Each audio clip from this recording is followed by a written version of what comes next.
Alors aujourd'hui, je voulais te parler d'un livre. Oui, tu m'as bien entendu, je voulais te parler d'un livre. Ça fait longtemps, j'ai l'impression que ça se fait plus sur YouTube, tu vois.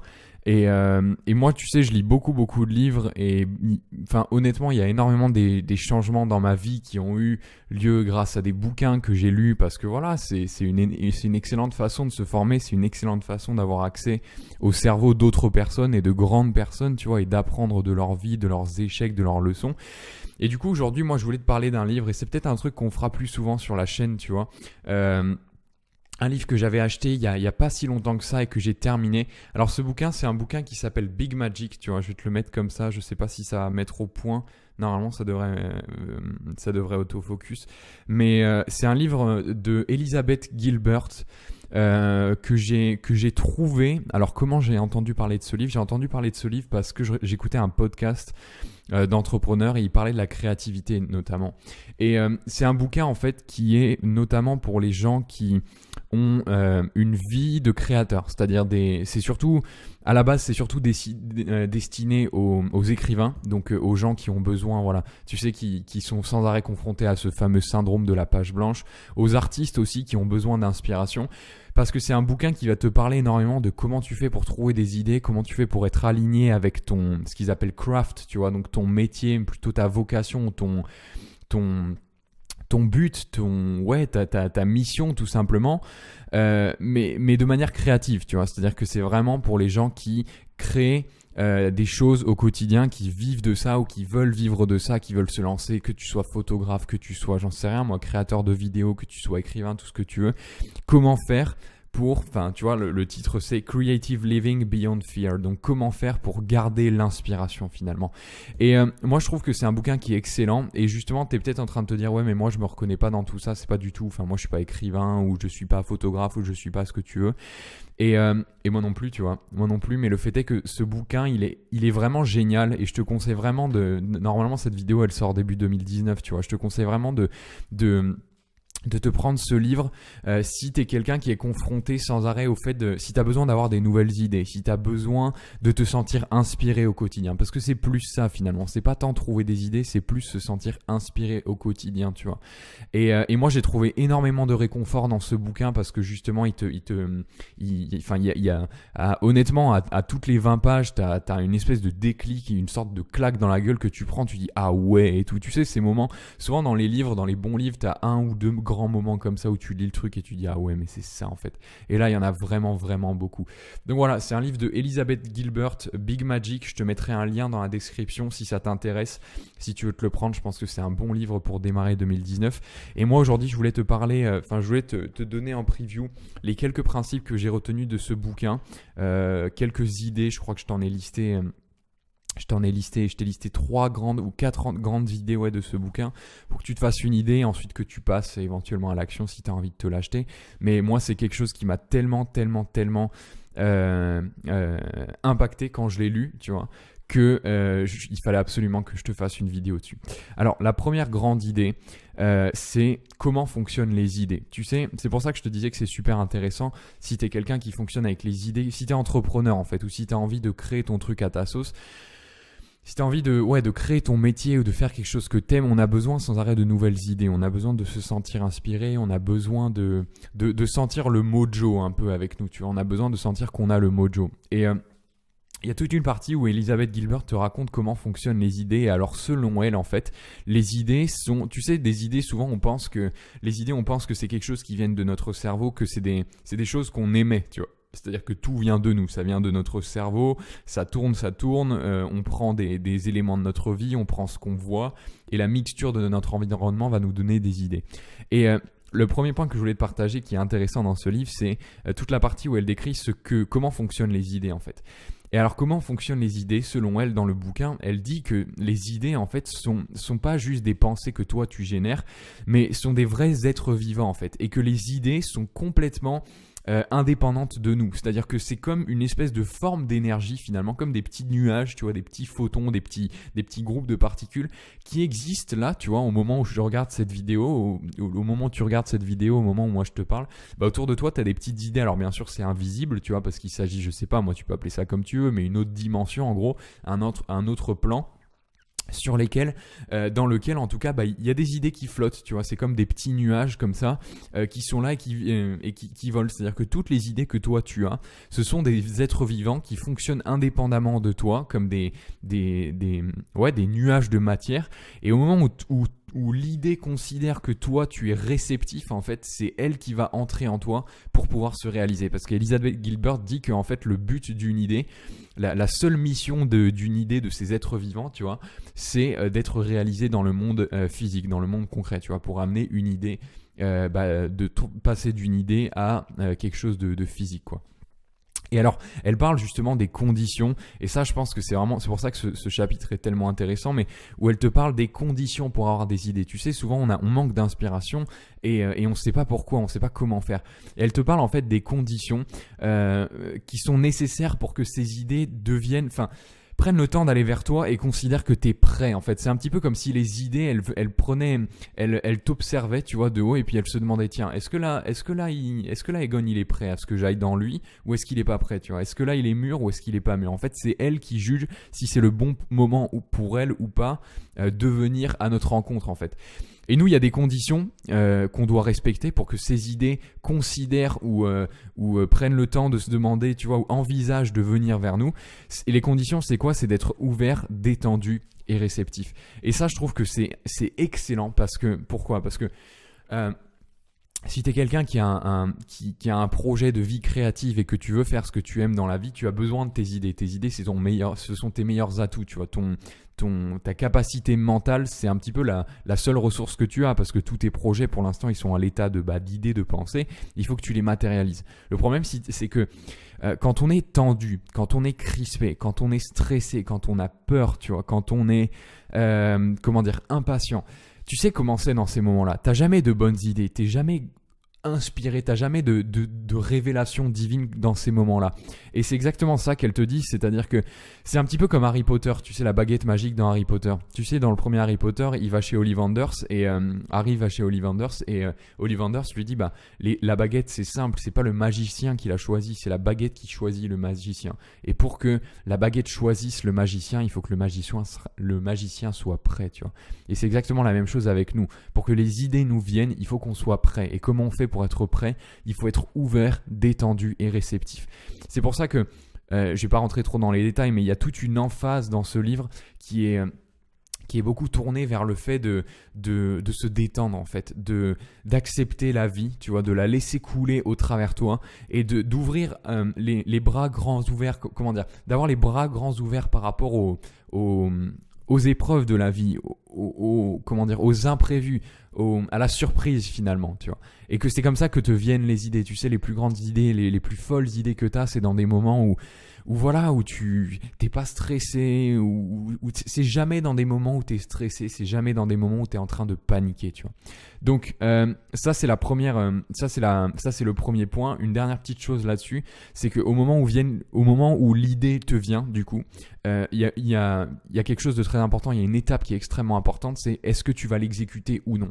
Parce que les idées, elles ont une sorte de date de péremption, en fait, et ça tu le sais. Moi je suis extrêmement familier avec ce concept parce que dans les vidéos je l'ai beaucoup remarqué. Je sais pas si tu fais des vidéos, mais par exemple, moi quand j'ai une idée de vidéo, je sais que j'ai jamais compris les gens qui notaient leurs idées de vidéo pour les faire genre une semaine après, tu vois. Moi quand j'ai une idée de vidéo, il faut absolument que je la fasse maintenant, tant que je suis dans le mindset, tant que l'idée est fraîche, en fait, tu vois. Tant qu'elle sort du frigo, tant qu'elle sort de la terre, tant qu'elle sort du marché, tu vois. Parce que si je la laisse comme ça pendant une semaine, exactement comme quand tu laisses des aliments au frigo pendant trop longtemps, ils pourrissent, tu vois. Et le jour où tu veux la ressortir, le jour où tu veux manger ta salade, elle est plus fraîche. C'est exactement pareil. Donc quand tu as une idée, ça c'est extrêmement important, il faut prendre l'habitude d'exécuter immédiatement. C'est-à-dire que tu as une idée, tu exécutes, tu vois. Tu la mets pas à plus tard parce que tu le sais, ça t'est sans doute déjà arrivé, tu as une grande idée et puis tu te dis ok, là tout de suite je le fais pas, j'ai pas le temps ou quoi.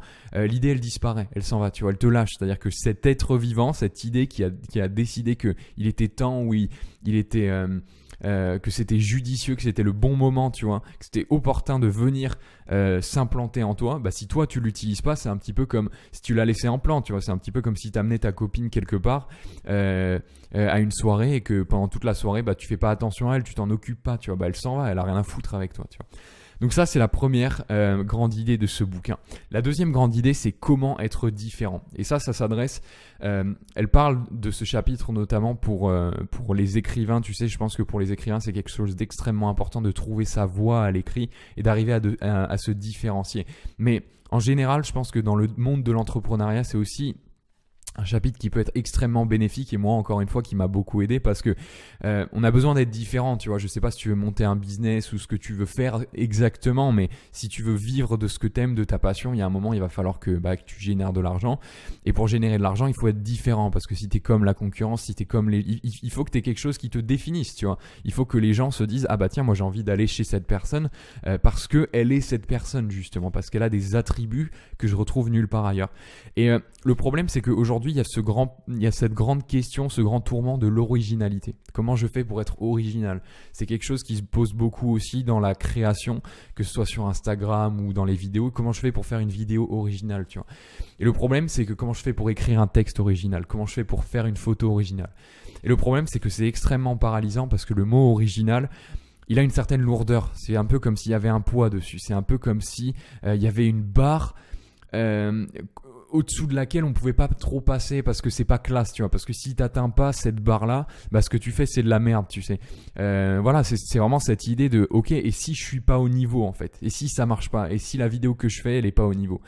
Et c'est là qu'en fait Elizabeth Gilbert te parle de complètement abandonner en fait cette envie de vouloir être original, cette envie de vouloir être unique, et où elle te parle de, au lieu d'être original, au lieu d'être unique, deviens juste authentique, sois toi-même, sois extrêmement authentique dans ce que tu fais, même si quand tu écoutes ton instinct et que tu as vraiment envie d'être authentique, même si dans ces moments-là où tu as envie d'être authentique, tu te rends compte que si tu écoutes vraiment ce que ton cœur te dit, tu vas faire quelque chose de complètement différent de la concurrence. Parce que c'est souvent ça le truc en fait dont tu te rends compte, c'est que quand tu écoutes vraiment à l'intérieur de toi, tu te rends compte que ce qui va sortir, si tu le sors, va être complètement différent de ce que font les gens. Et parfois, c'est même flippant parce que tu te rends compte que ce que tu as envie de faire sortir, ça déroge même à des grands principes, tu vois. Moi, je le vois par exemple en vidéo. Il y a plein de trucs, je pourrais te donner plein d'exemples, mais par exemple en vidéo, moi j'aime bien faire les vidéos format long comme ça, tu vois.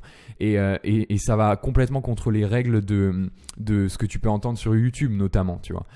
Parce que sur YouTube, il faut des vidéos courtes aujourd'hui, tu vois. Les gens perdent leur intention, ils peuvent pas rester constamment, ils peuvent pas rester aussi longtemps sur un même format.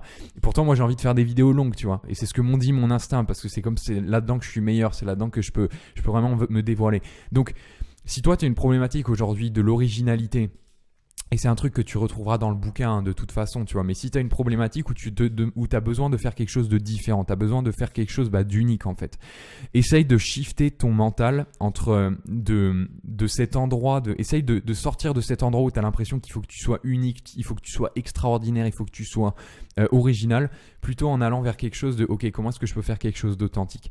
Et ça je te l'ai marqué comme ça, mais c'est vraiment c'est la pilule anti-perfectionnisme, ça. Parce que le problème quand tu veux être original, c'est que tu as souvent tendance à pas passer à l'action, ou alors à pas publier le truc, parce qu'il y a sans arrêt un truc que tu peux ajouter, tu vois. Tu peux toujours faire mieux finalement, et c'est jamais assez bien.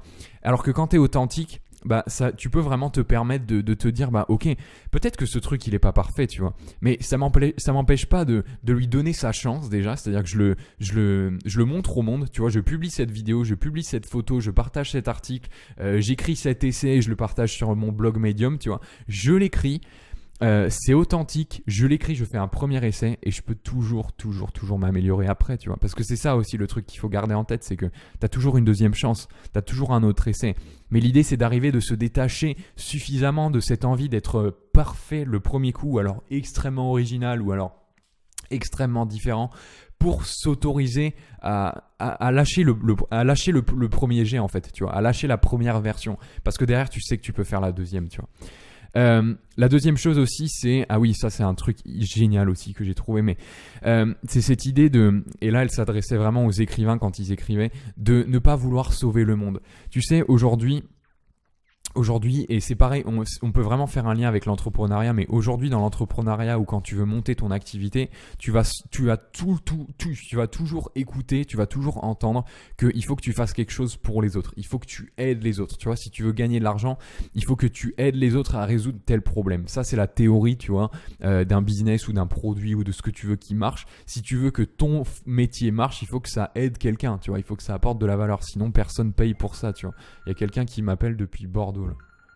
Donc ouais, il y a vraiment cette idée d'apporter de la valeur, et derrière le twist, c'est que je pense qu'il y a beaucoup de gens et beaucoup de jeunes aujourd'hui qui se lancent, et c'est peut-être un truc dans lequel tu vas te reconnaître, mais où on a un peu cette envie de sauver le monde, tu vois, on a un peu envie de réformer le monde, on a envie de secouer tout, tu vois.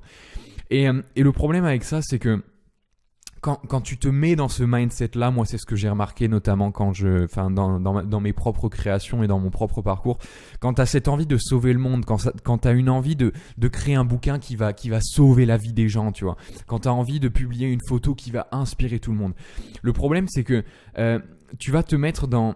Comment dire, tu vas te mettre dans une posture où tu le fais pas pour toi, où tu le fais pour les autres, et du coup tu vas être extrêmement impacté par leur opinion, et surtout tu vas pas être fidèle à toi-même, parce que tu auras sans arrêt en tête de ok, comment est-ce que lui, en fait c'est un petit peu comment est-ce que je peux impressionner l'autre, c'est un petit peu comment est-ce que je peux faire pour que l'autre m'aime bien, tu vois.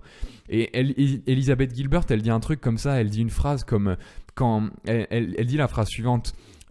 Quand des jeunes écrivains viennent me voir et me disent qu'ils veulent écrire un bouquin pour changer la vie des gens, elle a envie de chialer, tu vois, elle a envie de leur mettre des tartes. Pourquoi ? Et c'est là qu'elle dit que quand des jeunes écrivains viennent me dire que leur bouquin, qu'ils ont envie que leur bouquin change la vie des gens, la première chose qu'elle leur dit, c'est ce bouquin, fais-le pour toi, tu vois. Et moi, c'est souvent un conseil que je donne en coaching, que j'ai donné en coaching à une personne qui voulait se lancer dans la vidéo, c'est-à-dire que quand tu commences, en tout cas, voilà, c'est vraiment ça cette idée. Quand tu commences dans quelque chose, fais-le pour toi. Parce que le problème, c'est que quand tu commences quelque chose, il y a déjà énormément de travail avec le fait de maîtriser l'outil, avec le fait de comprendre les bases, les notions. Tu vois, quand tu commences dans quelque chose de nouveau, tu as des notions, tu as des connaissances, tu as des outils qu'il faut que tu apprennes. Tu vois, c'est-à-dire, quand tu commences la vidéo, il faut que tu apprennes à maîtriser ta caméra, il faut que tu apprennes à maîtriser la lumière, il faut que tu apprennes à positionner le trépied, il faut que tu apprennes le montage.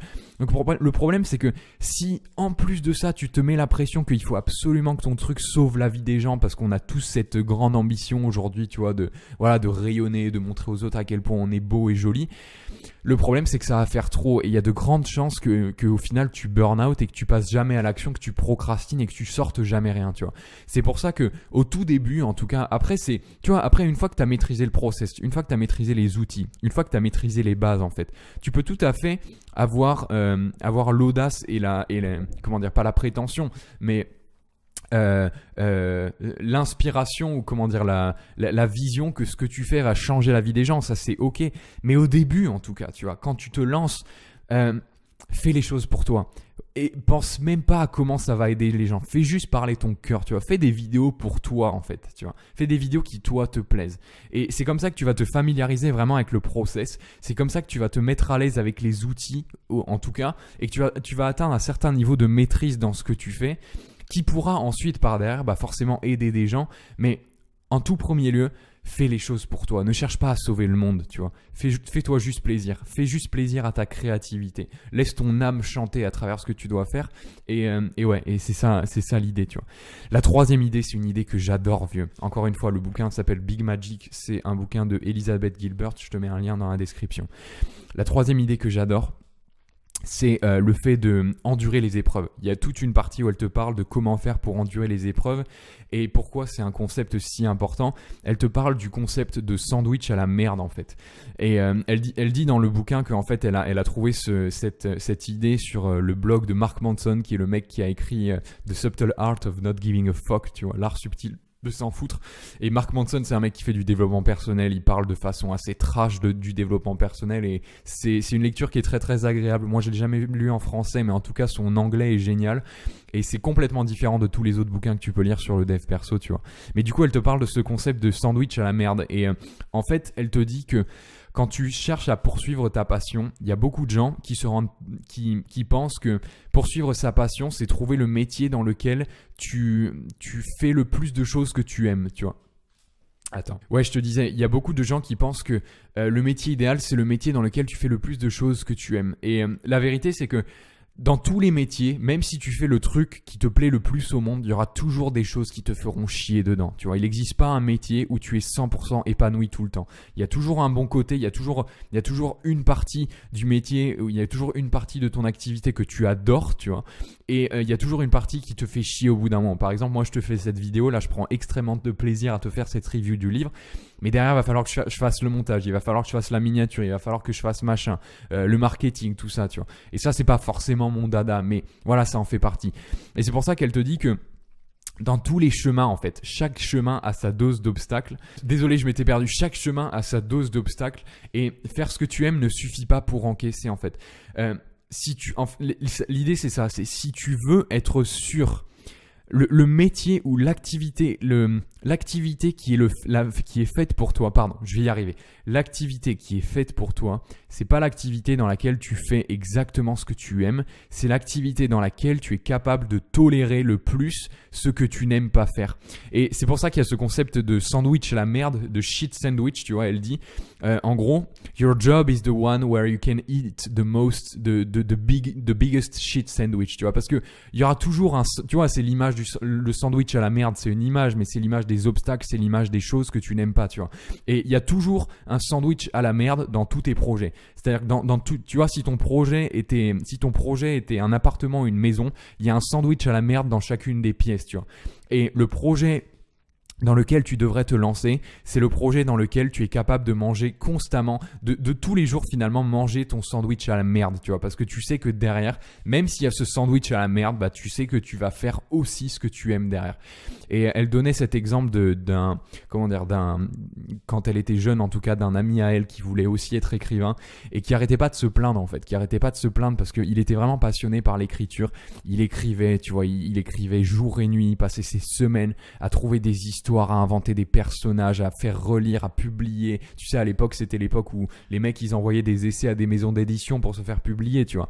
Et pendant tout le bouquin, elle en parle d'ailleurs de son parcours pour arriver à se faire publier, tu vois, des remballements et des refus sur refus sur refus.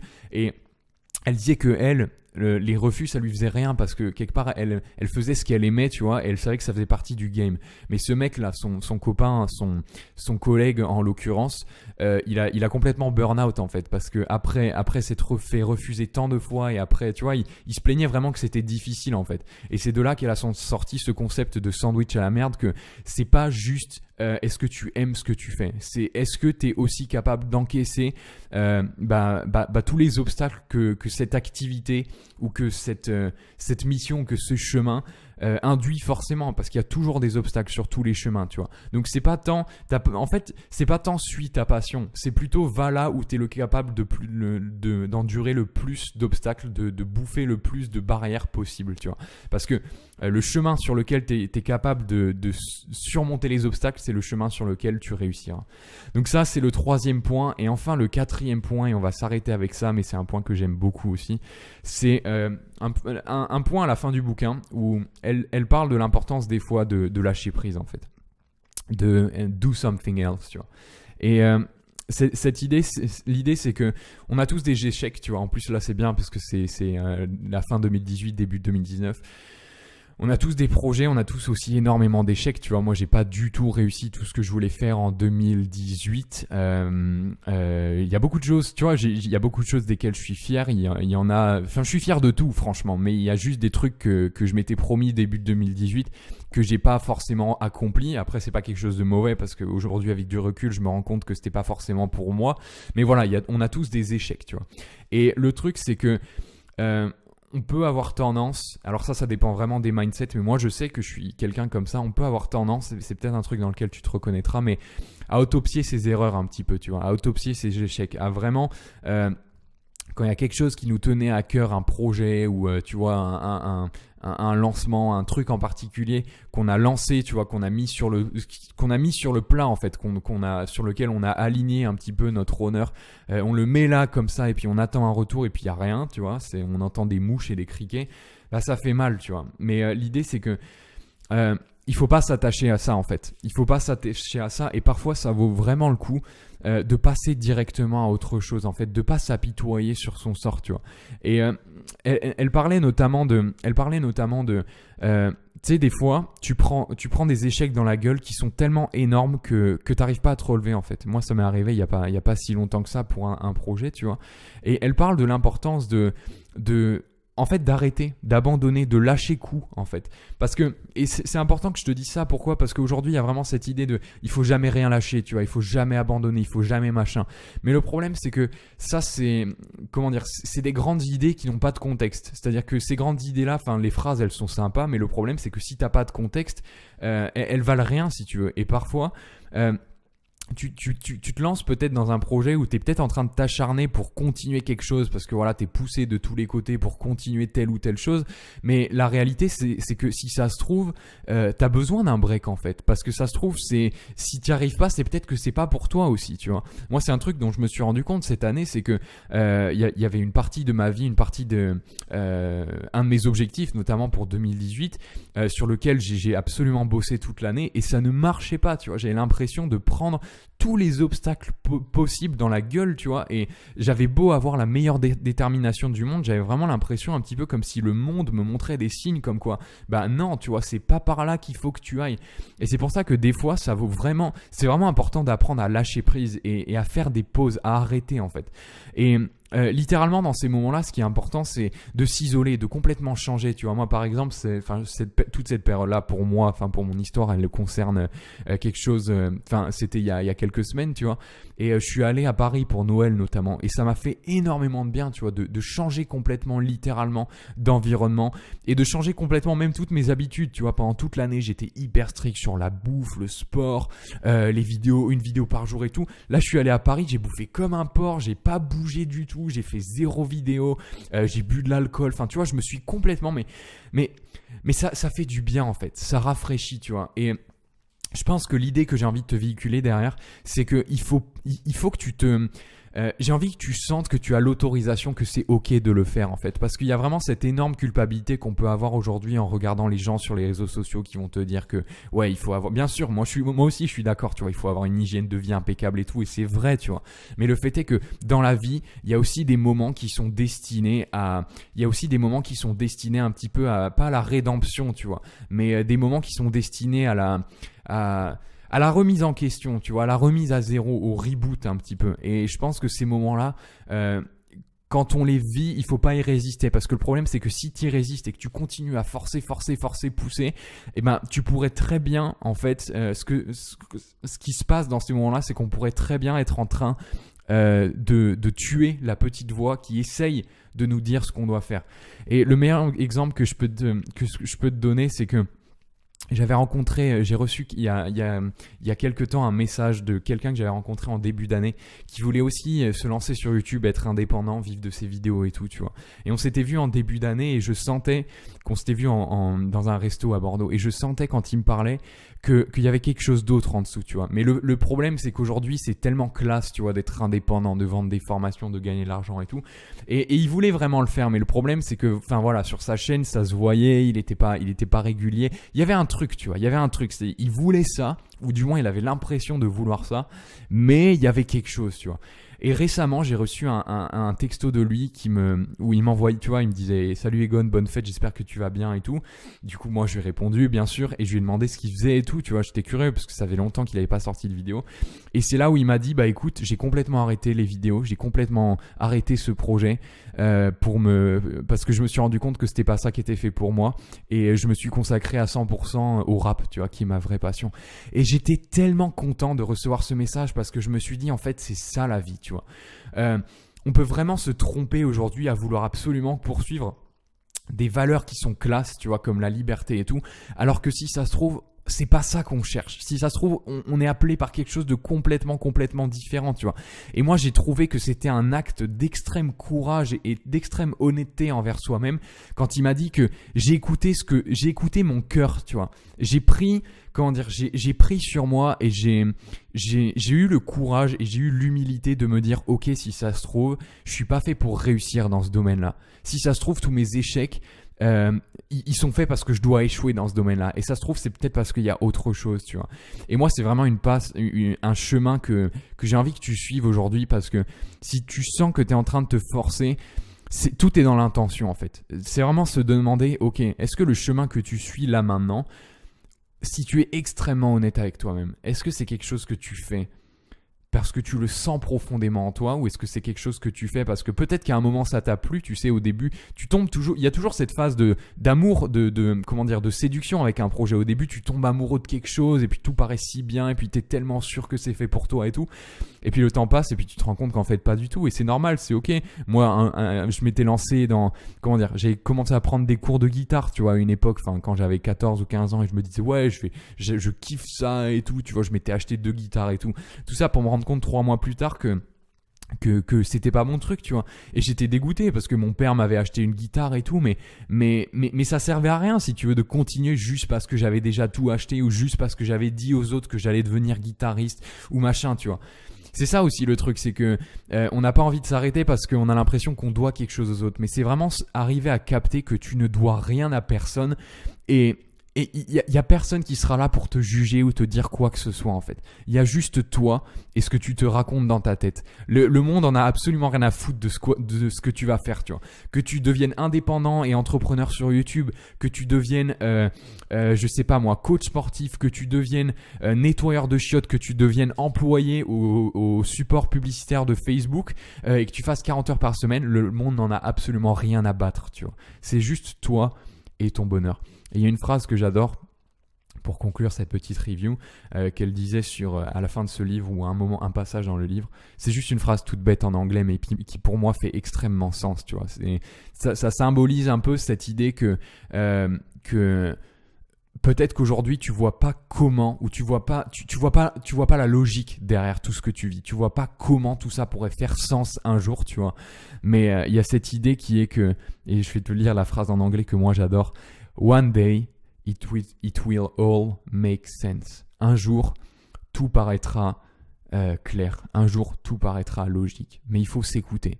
Il faut arriver à baisser le son, à baisser le volume de ce que te disent et de ce qu'essayent de t'ancrer dans le crâne les autres, tu vois, de ce que tu devrais faire, entrepreneur, pas entrepreneur, j'en sais rien, tu vois, artiste, pas artiste. Il faut arriver à baisser ce volume et arriver à reconnecter avec sa voix et se demander qu'est-ce que je veux vraiment, tu vois. Quel est le truc dans lequel je suis prêt à endurer les plus grands échecs, tu vois. Est-ce que si aujourd'hui j'ai l'impression d'être en constant burn-out à chaque fois que je fais une tentative et que ça marche pas, est-ce que ça veut tout simplement pas dire que c'est pas ce qui est fait pour moi, parce que ok, ça me plaît, mais je suis pas capable d'endurer. Il y a peut-être un autre domaine dans lequel les échecs ne t'arrêteront pas, tu vois, parce que tu aimes tellement ce que tu fais, parce que ça résonne tellement plus que c'est tout simplement le truc qui est fait pour toi, tu vois. Voilà, vieux. Big Magic. Grosse lecture, je te conseille vraiment de le lire pour 2019. Écrivain, pas écrivain, tu vas te retrouver dedans, tu vas avoir des grands moments de déclic, peu importe ce que tu fais, tu vois. Je pense que la seule condition pour lire ce bouquin, pour qu'il ait un impact, c'est que tu sois quelqu'un qui a envie de faire ce qu'il aime dans la vie, de faire un travail qu'il aime, tu vois. À part de sa mise à part, je pense que tu te reconnaîtras dans tous les cas. Voilà, vieux, c'était ma review. Hésite pas, écoute, moi je vais faire un peu plus de vidéos comme ça. Je te ferai sans doute une autre vidéo où je t'expliquerai un petit peu le futur de la chaîne, ce qui va se passer et tout, parce que les choses vont être extrêmement différentes en 2019, mais je garde ça peut-être pour une autre fois, tu vois.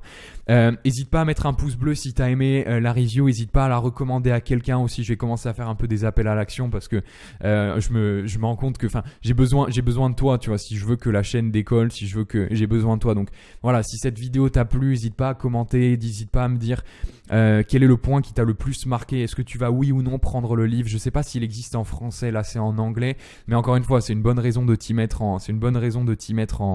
à l'anglais justement, mais je crois qu'il existe en français. Dans tous les cas, je te mettrai les liens Amazon juste en dessous, tu vois. Si tu veux l'acheter, passe par ces liens, vieux. Et puis voilà, commente-moi tout ça, dis-moi ce que t'en as pensé. Moi, ça me soutient, ça fait plaisir, tu vois. Je te dis à la prochaine, vieux. Et puis, grandis chaque jour. Prends soin de toi. Ciao.